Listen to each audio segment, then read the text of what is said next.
आज चमचमाते उजाले के लिए हैलोजन, मरकरी, एलईडी न जाने कितनी देसी विदेशी लाइट बाजार में उपलब्ध हैं।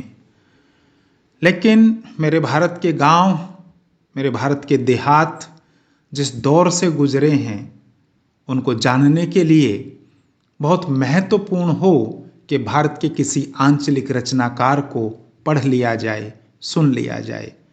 कहानीमाला में आज मैं आपके लिए लेकर आया हूं आंचलिक कहानीकार, आंचलिक रचनाकार फणीश्वरनाथ रेणु की महत्वपूर्ण कहानी पंचलाइट। आइए सुनते हैं।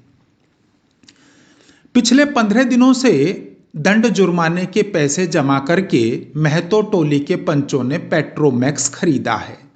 इस बार रामनवमी के मेले में गांव में सब मिलाकर 8 पंचायतें हैं। हर एक जाति की अलग अलग सभा चट्टी है।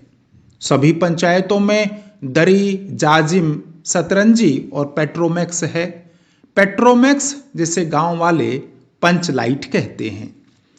पंचलाइट खरीदने के बाद पंचों ने मेले में ही तय किया 10 रुपए जो बच गए हैं इससे पूजा की सामग्री खरीद ली जाए। बिना नेम टेम के कल कब्जे वाली चीज का पुण्याह नहीं करना चाहिए। अरे अंग्रेज बहादुर के राज में भी पुल बनाने से पहले बलि दी जाती थी। मेले में सभी पंच दिन दहाड़े ही गांव लौटे। सबसे आगे पंचायत का छड़ीदार पंचलाइट का डिब्बा माथे पर लेकर और उसके पीछे सरदार दीवान और पंच वगैरह। गांव के बाहर ही ब्राह्मण टोले की फुंटगी झा ने टोक दिया, कितने में लालटेन खरीदा हुआ है? मैं तो देखते नहीं हैं, पंचलाइट है। बामन टोली के लोग ऐसे ही ताप देते हैं। अपने घर की ढिबरी को भी बिजली बत्ती कहेंगे और दूसरे के पंचलाइट को लालटेन। टोले भर के लोग जमा हो गए। औरत, मर्द, बूढ़े, बच्चे सभी कामकाज छोड़कर दौड़े आए। चल रे चल, अपना पंचलाइट आया है, पंचलाइट।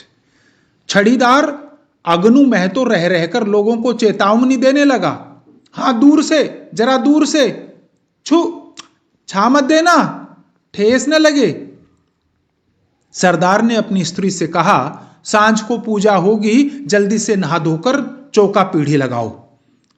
टोले की कीर्तन मंडली के मुलगैन ने अपने भगतिया पचकों को समझाकर कहा, देखो आज पंचलाइट की रोशनी में कीर्तन होगा। बेताले लोगों से पहले ही कह देता हूं, यदि आज आखिर धरने में 1.5 बेड़ हुआ तो दूसरे दिन से एकदम बेकाठ। औरतों की मंडली में गुलरिका की गोसाई का गीत गुनगुनाने लगी। छोटे छोटे बच्चों ने उत्साह के मारे बेवजह शोरगुल मचाना शुरू किया। सूरज डूबने के 1 घंटा पहले से ही टोले भर के लोग सरदार के दरवाजे पर आकर जमा हो गए। पंचलाइट, पंचलाइट। पंचलाइट के सिवाय और कोई गप नहीं, दूसरी कोई बात नहीं। सरदार ने गुड़गुड़ी पीते हुए कहा, दुकानदार ने पहले सुनाया पूरे 5 कौड़ी रुपया। मैंने कहा कि दुकानदार साहेब, यह मत समझिए कि हम लोग एकदम देहाती हैं, बहुत बहुत पंचलाइट देखा है। इसके बाद दुकानदार मेरा मुंह देखने लगा। बोला, लगता है आप जाति के सरदार हैं। ठीक है, जब आप सरदार होकर खुद पंचलाइट खरीदने आए हैं तो जाइए, पूरे 5 कौड़ी में आपको दे रहे हैं। दीवान जी ने कहा, अलबत्ता चेहरा परखने वाला दुकानदार है। पंचलाइट का बक्सा दुकान का नौकर देना नहीं चाहता था। मैंने कहा, देखिए दुकानदार साहेब, बिना बक्सा पंचलाइट कैसे ले जाएंगे? दुकानदार ने नौकर को डांटते हुए कहा, क्यों रे, दीवान जी की आंखों के आगे धुरखेल करता है, दे दो बक्सा। टोले के लोगों ने अपने सरदार और दीवान को श्रद्धा भरी निगाहों से देखा। छड़ीदार ने औरतों की मंडली में सुनाया। रास्ते में सन सन बोलता था पंचलाइट, लेकिन ऐन मौके पर लग गया। रुद्दल शाह बनिए की दुकान से 3 बोतल केरोसिन तेल आया और सवाल पैदा हुआ, पंचलैट को जलाएगा कौन? यह बात पहले किसी के दिमाग में नहीं आई थी। पंचलैट खरीदने के पहले किसी ने न सोचा, खरीदने के बाद भी नहीं। अब पूजा की सामग्री चौक पर सजी हुई है। कीर्तनिया लोग खोल ढोल करताल खोलकर बैठे हैं और पंचलैट पड़ा हुआ है। गांव वालों ने आज तक कोई ऐसी चीज नहीं खरीदी जिसमें जलाने बुझाने का झंझट हो। कहावत है ना, भाई रे गाय लूं तो दूहे कौन, लो मजा। अब इस कल कब्जे वाली चीज को कौन बाले? यह बात नहीं कि गांव भर में कोई पंचलैट बालने वाला नहीं। हर एक पंचायत में पंचलैट है, उसके जलाने वाले जानकार हैं। लेकिन सवाल है कि पहली बार नेम टेम करके शुभ लाभ करके दूसरी पंचायत के आदमी की मदद से पंचलैट जलेगा? इससे तो अच्छा है पंचलैट पड़ा रहे। अरे जिंदगी भर ताना कौन सहे? बात बात में दूसरे टोले के लोग कूट करेंगे। तुम लोगों का पंचलैट पहली बार दूसरे के हाथ से। ना ना, पंचायत की इज्जत का सवाल है, दूसरे टोले के लोगों से मत कहिए। चारों ओर उदासी छा गई, अंधेरा बढ़ने लगा। किसी ने अपने घर से आज ढिबरी भी नहीं जलाई थी। आज पंचलैट के सामने ढिबरी कौन बालता है? सब किए कराए पर पानी फिर रहा था। सरदार, दीवान और छड़ीदार के मुंह में बोली नहीं। पंचों के चेहरे उतर गए थे। किसी ने दबी हुई आवाज में कहा, कल कब्जे वाली चीज का नखरा बहुत बड़ा होता है। एक नौजवान ने आकर सूचना दी, राजपूत टोली के लोग हंसते हंसते पागल हो रहे हैं।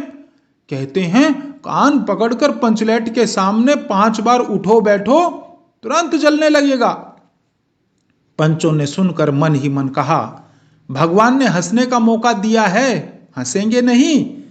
एक बुढ़े ने आकर खबर दी, रुद्दल शाह बनिया भारी बतंगड़ आदमी है, कह रहा है पंचलैट का पंपू जरा होशियारी से देना।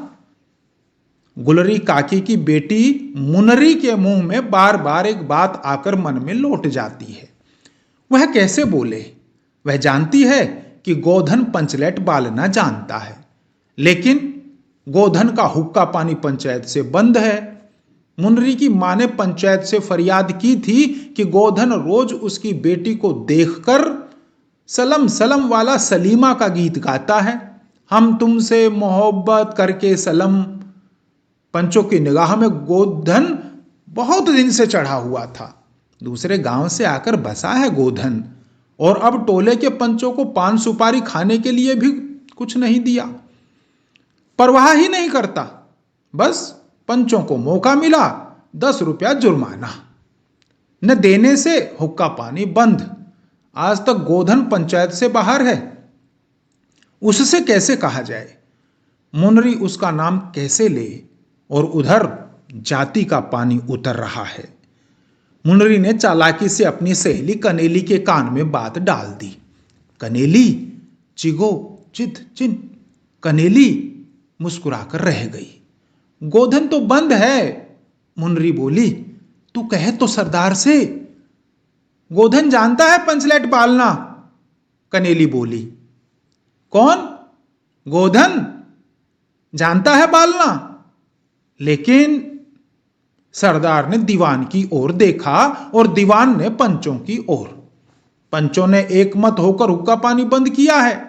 सलीमा का गीत गाकर आंख का इशारा मारने वाले गोधन से गांव भर के लोग नाराज थे। सरदार ने कहा, जाति की बंदिश क्या, जबकि जाति की इज्जत ही पानी में बही जा रही है। क्यों जी दीवान? दीवान ने कहा, ठीक है। पंचों ने भी एक स्वर में कहा, ठीक है, गोधन को खोल दिया जाए। सरदार ने छड़ीदार को भेजा।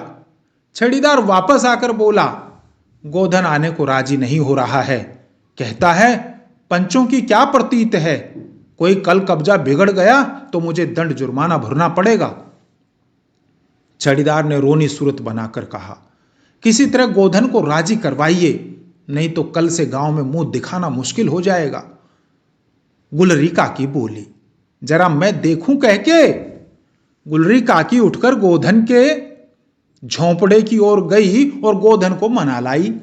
सभी के चेहरे पर नई आशा की रोशनी चमकी। गोधन चुपचाप पंचलेट्स में तेल भरने लगा। सरदार की स्त्री ने पूजा की सामग्री के पास चक्कर काटती हुई बिल्ली को भगाया। कीर्तन मंडली का मुलगैन मूर्छल के बालों को संवारने लगा। गोधन ने पूछा, स्पिरिट कहाँ है? बिना स्पिरिट के कैसे जलेगा? लो मजा, अभी यह दूसरा बखेड़ा खड़ा हुआ। सभी ने मन ही मन सरदार, दीवान और पंचों की बुद्धि पर अविश्वास प्रकट किया। बिन बूझे समझे काम करते हैं ये लोग। उपस्थित जनसमूह ने फिर मायूसी छा गई। लेकिन गोधन बड़ा होशियार लड़का है, बिना स्पिरिट के ही पंचलेट जलाएगा। थोड़ा गरी का तेल ला दो।